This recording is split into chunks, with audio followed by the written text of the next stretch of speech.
ભગવતીએ મેનાના મનમાં પ્રશ્ન કરાયો કે મહારાજ, તમે વિચરણ કરો છો, ભક્તિ કરો છો, પણ જ્યોતિષ જાણો છો?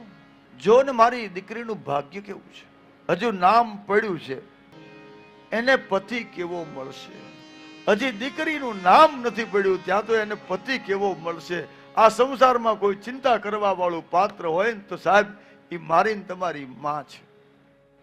જન્મે ત્યાં એના દીકરી માટે હોનું ભેગું કરવા મળે. કેમ? તો કે મારી દીકરીના લગ્ન થશે, એને વિદાય કરીશ ત્યારે હું મંગળસૂત્ર બનાવીશ, ત્યારે હોનાના પાટલા બનાવીશ.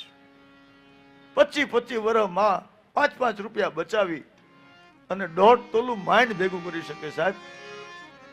પેટે પાટા બાંધીને પણ એ જતન કરે, રતનનું જતન કરે, એ માં છે. અને માં, એ માં, બાકી બધાય વગડાના વા સાહેબ. માં એટલે મૂંગા આશીષ, માં એટલે વહાલનો દરિયો જે ક્યારેય ખૂટે નહીં. આખો સાગર નાનો લાગે જ્યારે મની પાછળ કાનો લાગે. માં બોલીએ ને એટલે આ વ્યક્તિ નાનો થઈ જાય, બાળક બની જાય.